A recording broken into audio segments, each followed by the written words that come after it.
Section 18. The Prophet Muhammad.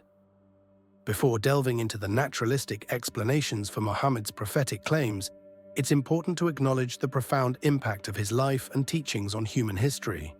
Muhammad is revered by Muslims worldwide as a model of compassion, integrity, and devotion to God. His message of submission to the divine will, social justice, and ethical monotheism transformed the religious and political landscape of the Arabian Peninsula and beyond, shaping the beliefs and practices of over 1 billion people across the globe.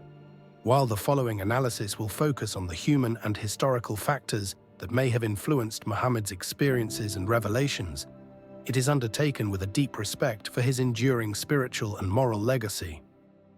Considering Muhammad's cornerstone claim is in divine inspiration as the final prophet, the first task is to develop a theory on how he could have come to believe this naturalistically. To fully appreciate the origins of Muhammad's prophetic claims, it's important to understand not only the broader intellectual and religious currents of his time, but also his own personal spiritual journey and the specific historical context in which he lived. According to Islamic tradition, Muhammad witnessed religious and moral division in his society that troubled his heart greatly. 6th century Arabia was a deeply fractured and contentious spiritual landscape, including a complex mix of religious traditions, including polytheism, Judaism, Christianity, and the enigmatic Hanif movement. In adulthood, Muhammad would often retreat to the cave of Hira, just outside Mecca, to meditate and seek spiritual clarity on how to rectify such matters. It was in this mental and spiritual seeking that Muhammad had his first revelatory experience. In the cave, Muhammad was visited by an angel who commanded him to recite the first verses of what would become the Quran, an experience that was deeply unsettling for Muhammad, who was uncertain about the nature and meaning of the revelation. When Muhammad began receiving his revelations, his wife Khadija brought him to her cousin Waraka for guidance and interpretation. Waraka was a Hanif, a monotheist who rejected the polytheistic idol worship of pre-Islamic Arabia and sought to follow the pure religion of Abraham.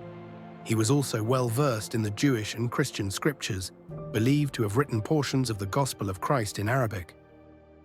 The account of this meeting in Sahih Bukhari 455-605 is revealing. After hearing Muhammad's description of his prophetic experience, Waraka declared, "This was the same one who keeps the secrets whom Allah had sent to Moses, Angel Gabriel. I wish I were young and could live up to the time when your people would turn you out." Muhammad asked, "Will they drive me out?" Waraka replied in the affirmative and said, "Anyone, man who came with something similar to what you have brought was treated with hostility. And if I should remain alive till the day when you will be turned out, then I would support you strongly."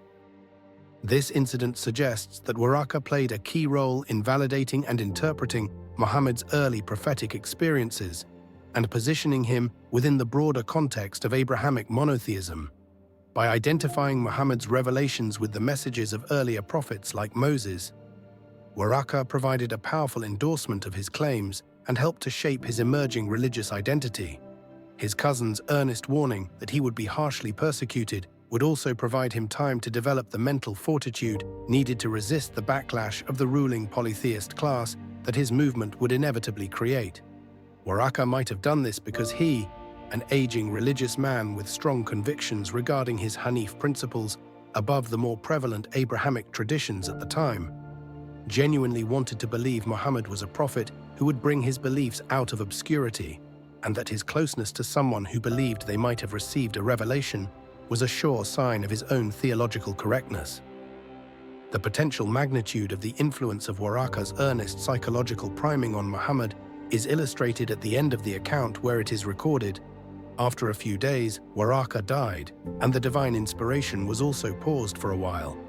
The verse doesn't explain how Waraka's death should have any direct bearing on God revealing messages to Muhammad, yet it is plausible to view that Muhammad's conviction that he was receiving divine revelations as a prophet cooled for a time after the abrupt death of the man who told him he was destined for prophethood.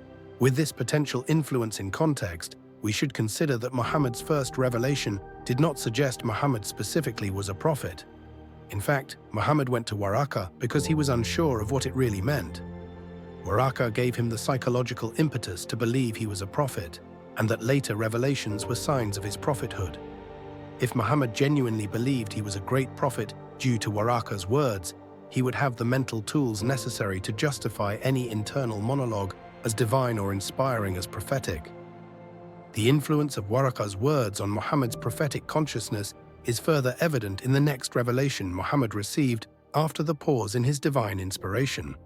According to Tabari and Ibn Ishaq, Muhammad told his follower Zubair, "When I was midway on the mountain, I heard a voice from heaven saying, 'O Muhammad, you are the apostle of Allah and I am Gabriel.' I raised my head towards heaven to see who was speaking, and Gabriel in the form of a man with feet astride the horizon, saying, 'O Muhammad, you are the apostle of Allah and I am Gabriel.'" This second revelation explicitly identifies the angel as Gabriel and declares Muhammad as the apostle of Allah, aligning with Waraqa's earlier statements. In contrast, Muhammad's first revelation was totally ambiguous about the angel's identity and Muhammad's prophetic role. The increased clarity and specificity of the second revelation, conforming to Waraqa's priming, suggests that Waraqa's interpretation directly shaped Muhammad's understanding of his prophetic experiences. Beyond Muhammad's early revelations, the striking similarities between the teachings of the Hanifs and the core message of Islam point to the deep influence of this monotheistic movement on Muhammad's prophetic consciousness. Like the Hanifs, Muhammad would end up preaching a strict monotheism across his life that rejected the idol worship of Mecca and called for a return to the pure faith of Abraham. The Quranic emphasis on the oneness of God, Tawheed, the condemnation of polytheism, and the identification of Islam as the restoration of the true religion of Abraham all bear the hallmarks of Hanif thought. Muhammad might have come across and been influenced by a schismatic group of Jewish Christians called Ebionites, who might have lived in Arabia around the time he was alive. The Ebionites were different from the Tritarian Christianity that was developing around the Mediterranean, as they insisted on the necessity of following both the law of Moses and the moral teachings of Jesus to be righteous. This doctrine was rooted in their belief that Jesus was a normal human who was adopted as the Son of God for being the first human to perfectly keep the entire law. Their emphasis on Mosaic law could have strongly resonated with Muhammad, who probably strongly identified with Moses due to Waraqa's words. And the Ebionite disdain for iconography, the veneration of saints, the divinity of Jesus, and Trinitarianism are very similar to the conclusions Muhammad would ultimately make towards the mainline Christianity of the time. Of course, none of this necessarily precludes the possibility of genuine divine inspiration. However, for those seeking to understand the origins of Islam from a naturalistic perspective, the influence of figures like Waraqa, the Hanif movement, and the Ebionites provides a plausible framework for explaining the natural emergence of Muhammad's prophetic claims and the content of the Quranic revelation. Beyond his beliefs, there are two miracles that may validate Muhammad's prophethood independent of the Quran. For example, in Surah Al-Qamar 54:1-2, it is claimed that Muhammad split the moon into halves, or perhaps produced a solar eclipse to try to convince some non-believers that he was a prophet from God, which they claimed was his attempt to beguile them into belief.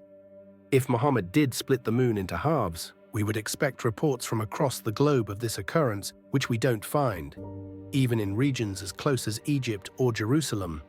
The excerpt also does not say how the moon was mended after being split, so it is not explained how the moon is one piece today.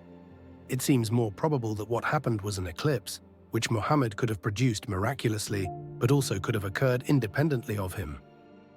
The second miracle is the Isra and Miraj. The Isra states that one night in 621 AD, the angel Gabriel gave Muhammad a Buraq, stated as a winged horse-like bird, which flew him to Jerusalem to lead other past prophets in prayer. Afterwards, the Miraj suggests that Muhammad ascended into heaven to meet with the angel Gabriel, who takes him to meet several Abrahamic prophets, some of which he just led in prayer, for each of the 7 levels of heaven, including Adam, John the Baptist, Jesus, Isa, Joseph, Idris, Aaron, Moses, and Abraham. He then goes to meet God without Gabriel, where God tells him that his people need to pray 50 times a day, which Muhammad accepts. Moses advises Muhammad that this would be very difficult for the people to fulfill this command and to go back to God and negotiate for less. Muhammad manages to convince God to require his people to only pray 5 times a day, which God will value 10 times as much. As vivid as it is, this miracle also has no evidence to corroborate it. Considering this event happened at night, it seems more probable that this event was a dream. And if it was a dream, it gives us a glimpse into Muhammad's psyche.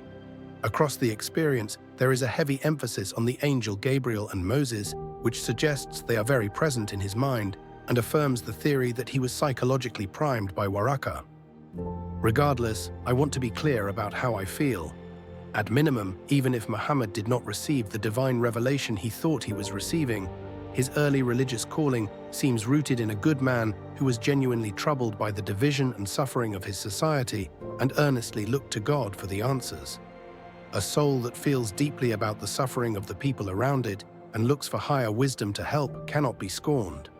Regardless of the truth of his divine inspiration, I empathize deeply with Muhammad at that time of his life. However, it seems entirely plausible that the cultural, psychological, and intellectual impetus existed naturally for Muhammad to genuinely believe that he was a prophet and develop a subconscious goal to bring Waraka's Hanif principles to the forefront in the form of Islam.